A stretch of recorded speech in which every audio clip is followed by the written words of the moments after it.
Hi my dear friends, and welcome back to another video. So today we're going to be talking about the future of Star Wars movies, and then afterwards, a special treat, we're going to be talking about Mon Mothma in the Andor series. So without much further ado, and without any more jibber jabber, let's dive straight into it. So with the news of Bob Iger returning to Disney and Chapek out, there have been a handful of rumours making the rounds over the last few days, and now guys, there's a report out there stating that Lucasfilm are trying to map out the next 5 years of movies, and getting that side of the franchise back on track to where they should be.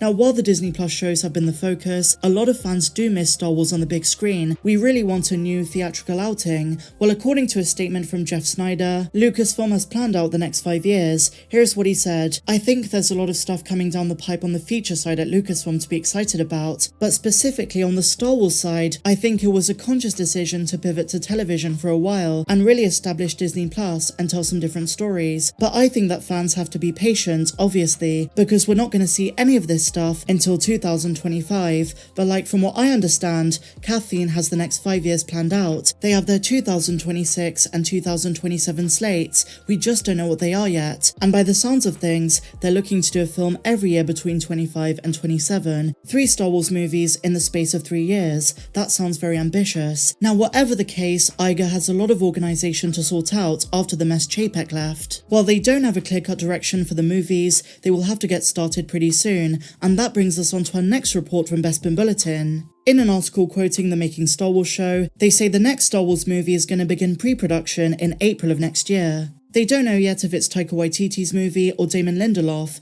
but those are the two ones that Lucasfilm are prioritising. So finally, things are getting a move on, although I should say that rushing is not a good idea either. I'd rather take a good Star Wars movie any day of the week over a Star Wars movie pumped out for the sake of meeting a deadline. In recent interviews, it sounds like Taika Waititi doesn't have a plan for his movie, but Damon Lindelof does. He's got a story mapped out, or so the rumours say, and if you remember, there was a report stating the director he's hired. Making Star Wars say that they spoke to people at Pinewood Studios, and there is evidence that they are preparing to shoot a Star Wars movie sometime next year, with pre-production starting in April, or as he words it, construction on a Star Wars movie will begin. But even with confusion and uncertainty as to whose Star Wars film is next, in other words the movie that's going to fill the December 2025 slot, Lucasfilm is still focused on the TV side of things. 2023 is going to be absolutely huge. The Mandalorian Season 3, The Bad Batch, Skeleton Crew, Ahsoka. Lucasfilm is banking on these to do well if all goes wrong on the movie side, but we do want another Star Wars film, and now, hopefully, 2025 is solidified. But away from the Star Wars movie side of things, the return of Bob Iger also begs the question of Disney Plus shows. What in the world happened to projects like Droid Story or Lando by Justin Simeon? Projects that were announced that have now faded into the background and have been seemingly abandoned, or at least for the time being. Maybe we'll hear updates for them at Star Wars Celebration next year, or just like Rangers of the New Republic, these shows might also suffer from being shelved. Lucasfilm have a recent track record of over-announcing and under-delivering, so hopefully this is cleared up soon. I would much rather have a situation where 2 or 3 shows and 1 movie are announced, and those are completed and done well, than a slate of 8, 9 or even 10 things, and only 1 or 2 of them get made, and the others either get made poorly or they just get abandoned. But that, my dear friends, is the latest on the Star Wars movie side of things. Before we move on, share your thoughts of this in the comments down below. So now we're going to talk about the Andor series, and I want to start by what many are calling a plot hole in the show. In Rogue One, after Chirrut says he's been in worse cages, Cassian tells him this would be his first. In other words, that he's never been in a cage before. For obvious reasons, some fans are calling this a plot hole because he was imprisoned on Arcana 5 in the Andor show. But I think Tony Gilroy considered this when making the series, and that's why he explicitly made the cells on Arcana 5 without doors. They weren't technically in a cage, although metaphorically they were, or maybe in Rogue One, Cassian is referring to the fact he's never been arrested by allies. What do you guys think? Plot hole or not? So now before we talk about Mon Mothma, we do have a bit of Andor news. As we know, Andor Season 1 was not the place for the Jedi or the Sith. This show is not about the Force, it's about rebellion and what that means on a large scale. The everyday people, the engineers, the workers, the spies, the saboteurs, that kind of thing. And now, speaking with Collider, Tony Gilroy addressed it saying the following: "That was one of the first things I asked, and you know what? Most people don't know. I don't think anybody on Ferrix knows about it. I don't think so. And he then goes on to explain, I think knowledge of the Jedi and the lightsaber is a pretty small number, and he's absolutely right. Your everyday person, your average Ferrix citizen, doesn't know about the Force. They've never met a Jedi. Of course, Luthen is the exception. I think one way or another regarding his backstory, he knew about the Jedi. I mean, look, he has so many artifacts pertaining to the Sith and the Jedi, and if Season 2 is going to have any connection to the Force, it's almost certainly going to be through Luthen. And so now, my dear friends, something a bit different, comparing Genevieve O'Reilly as Mon Mothma in the Revenge of the Sith deleted scenes to the Andor series. But now that Andor is finished and Mon Mothma played such a huge role, we can go back and kind of see how was her performance, how was Genevieve O'Reilly in those original Revenge of the Sith scenes that never made it to the screen, by the way. Mon Mothma as a character is vastly different at these two different points. In 19 BBY at this point, and in 5 BBY later on. In the Andor show, she's reached a point where the toughest decision of her life has to be made. Genevieve O'Reilly's performance is much more human because we saw her home life. She's not just a senator, she's a mother, a wife, and a woman who has a lot on her plate, whereas before, we just saw her as a senator in Rogue One, and of course later in Return of the Jedi. We just saw Mothma as a rebel leader, but Andor gave us so much more insight into her character, and added that emotional depth that made us fall in love with her and sympathize with everything she's going through. When did this happen? Oh, that decree was posted this morning. So we've got Bail Organa, Padme. Why bother? As a practical matter, the Senate no longer exists. Mon Mothma is so much more reserved. It seems like Genevieve O'Reilly was trying to get into the character still. So it's kind of funny to see because by the time of Andor, when that started filming, she'd already had the experience of being that character. She'd been in those shoes, she'd been in that outfit, she'd been in that mindset, so she was so much more confident. And this just shows you Tony Gilroy brought out that liveliness, that vibrance, the eloquence, the seriousness. It's like Genevieve O'Reilly is Mon Mothma in those scenes. The Constitution is in shreds. Amendment after amendment. We cannot let 1,000 years of democracy disappear without a fight.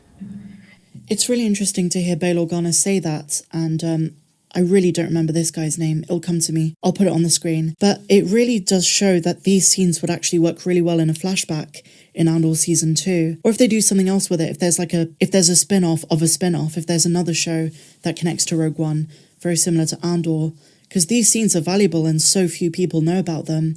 Of course, diehard prequels fans, but the wider audience would definitely benefit from these scenes being included, or maybe even adapted in a different way. So in case you don't know, guys, this group of senators, which actually has more members than you see here, created the delegation of 2000. They were concerned by the then Chancellor Palpatine and his emergency powers, so they proposed a petition and started a resistance movement. In the years leading up to A New Hope, 63 of the senators were arrested and some killed, but during the time period of Andor Season 2, and hopefully they do include some of these, a lot of them were still around. What are you suggesting? I apologize. I don't mean to sound like a separatist. We are not separatists trying to leave the Republic. We are loyalists trying to preserve democracy in the Republic. I can't. Did you hear that kind of Shakespearean R that Mon Mothma has? Let's hear that again.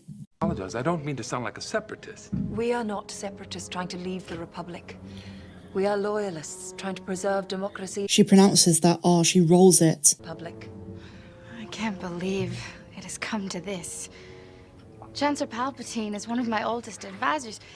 He served as my ambassador when I was queen. Senator, I fear you underestimate the amount of corruption that has taken hold in the Senate. And just to say, guys, if you want to know how Palpatine really feels about his home planet of Naboo and everyone on it, read Darth Plagueis, read that book by James Luceno. Palpatine, in the end, didn't really give a flying toss about Naboo. He rejected his own bloodline, his own household, his own lineage, so to speak. So, of course, he didn't care about Padme when she was queen. The Chancellor has played the senators well. They know where the power lies and they will do whatever it takes to share in it. And we cannot... See, again, we hear Mon Mothma being way too formal. It's so interesting how Tony Gilroy took a more casual approach to Mon Mothma as a character, but also in the position she's in as a senator. It's more personal in the Andor series. It's more like she genuinely cares. The airs and graces of these days, 19 BBY, have gone. It's all a bit different now. The Clone Wars ended. They're standing against tyranny. But during these scenes, they didn't know that. So as I say, I'm going to reiterate it once again. Why not have these scenes put in as a flashback. Whatever it takes to share in it. And we cannot continue debating about this any longer. We have decided to do what we can to stop it. At this point, some things are better left unsaid. Agreed. And so we will not discuss this with anyone without everyone in this group agreeing. That means those closest to you. Even family. No one can be told. So that is directly referenced in Andor. The brilliance of Tony Gilroy to go back and rewatch these, I bet he did. Not even family, she says, with a much more jolly and hopeful self compared to the tearful, not hopeless, but the tearful and desperate Mon Mothma we see in the Andor series, who actively is hiding things from her family. She's thrown Perrin under the bus in episode 12. She's let go of her daughter Leda, who wanted to get married to Davos' golden son. Let's hear that again because it's so important. Closest to you. Even family. Even family. No one can be told. The brilliance of that scene would not make itself manifest for 17 years. Bear that in mind. 17 years later, that scene actually has such a strong meaning that's way more than just the Empire is replaced the Republic. Now there's a deeper meaning, now there's a humanity to some of it. We are hoping to form an alliance in the Senate to stop the Chancellor from further subverting the Constitution. Yeah, again, like the performance there is so much different to the Mon Mothma we see in Andor. In this scene, it's so much more formal. But with that said, my dear friends, that brings us to the end of today's Star Wars news update. If you enjoyed this video, please be sure to give me a big fat thumbs up, subscribe if you're new, and if you want more videos that you can't find here on YouTube, then click the link down there in the description. But until the next one, guys, may the Force be with you always.